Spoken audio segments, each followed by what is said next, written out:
From MTN News, this is Montana This Morning.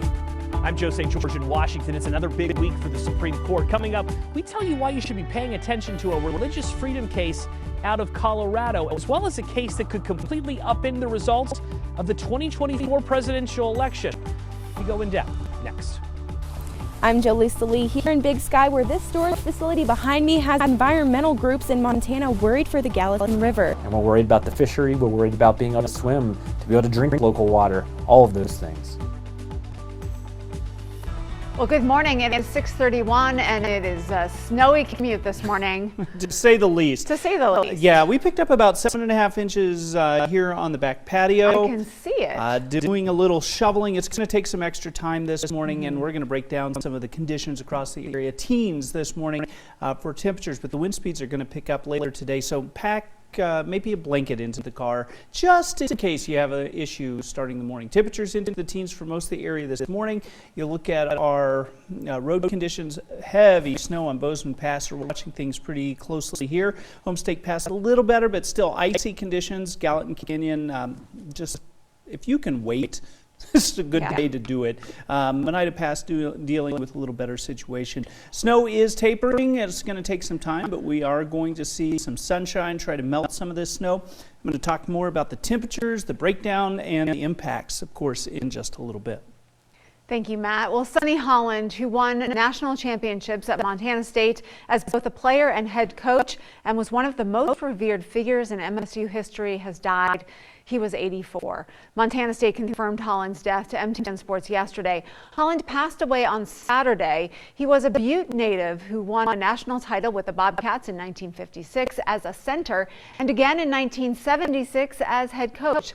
Holland coached MSU from 1971 to 77, winning a pair of Big Sky Conference championships in that span. Holland's jersey number 52 is retired by the Bobcats. Now, Montana State Athletic Director Leon Costello tweeted after the announcement, quote, "What an incredible honor for me and my family to get to know Sonny Holland. He was a regular in my suite on game days, and I still am in awe of how all Bobcat fans, young and old, respected and admired him." Football coach Brent Vegan posted, quote, "An absolute legend in every way, Coach Holland personified what our players, our coaches strive to be, the greatest Bobcat. His legacy will last forever." Bobcat wide receiver Willie Patterson tweeted, quote, "Rest in peace, Sonny Holland. Was a pleasure meeting you, and your impact on Bobcat football will forever be remembered."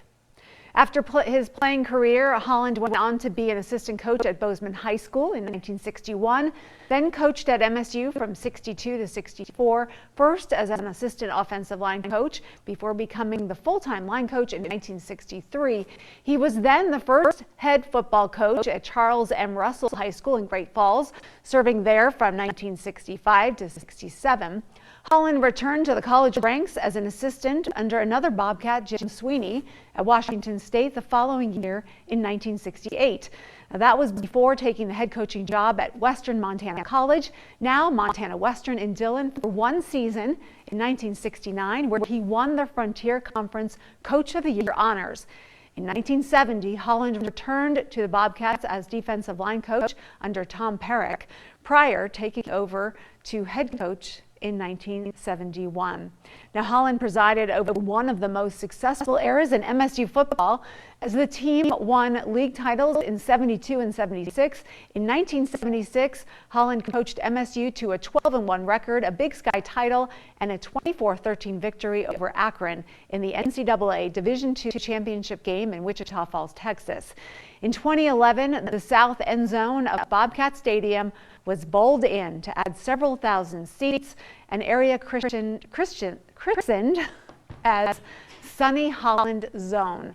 In 2016, a 9-foot bronze statue of Holland was unveiled outside Bobcat Stadium as a tribute.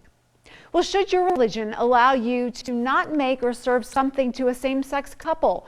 Should state lawmakers in our state capital have the ability to conduct elections however they want? There are big questions that the Supreme Court is set to hear starting today. Our Joe St. George with an in-depth look. Meet Lori Smith, a graphic web designer from Colorado. She's at the center of the first controversial case at the Supreme Court this week. The case is about her online business, and when you go to it, you see she offers website design services. She says in court documents that she would like to start designing wedding websites, but that her faith won't allow her to create ones for same-sex marriages. After being told she would have to, she sued the state of Colorado.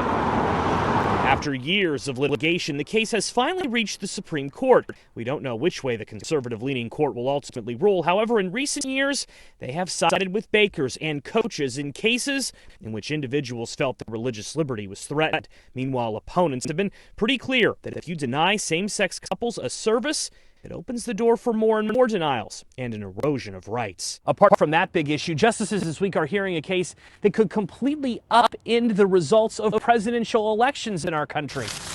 I'm going to guess that if you were at a party and drew independent state legislature theory out of a hat, you would probably need to Google what it means. But that's what Wednesday's case at the Supreme Court is all about.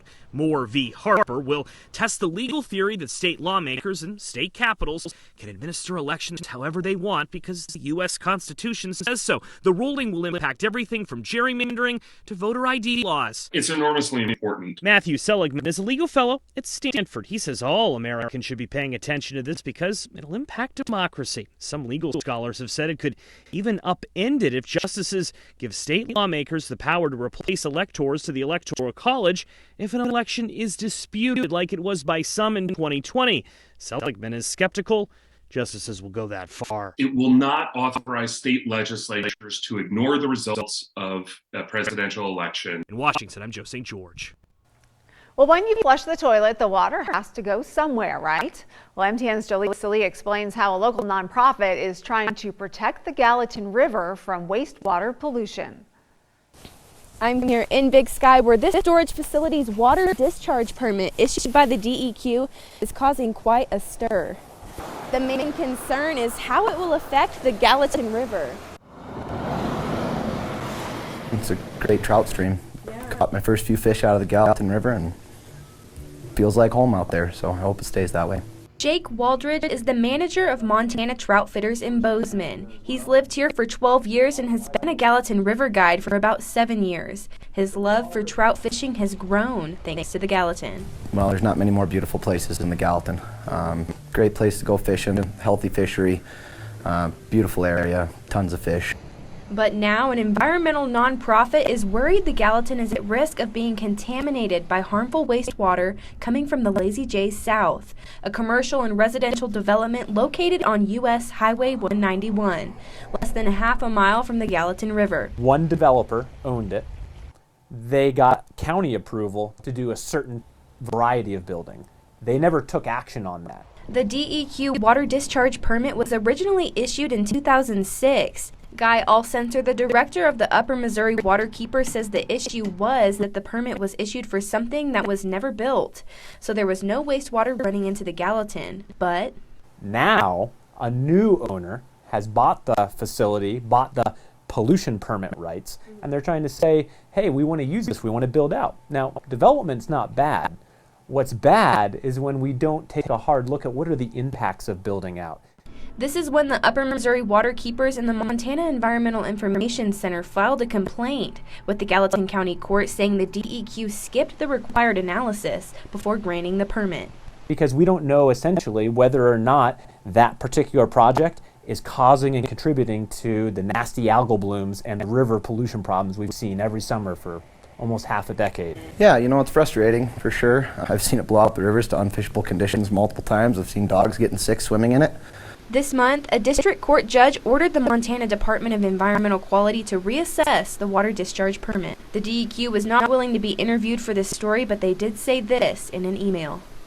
Conditions were established to ensure water discharges authorized by the permit renewal are non-significant and both the receiving groundwater quality and surface water are protected.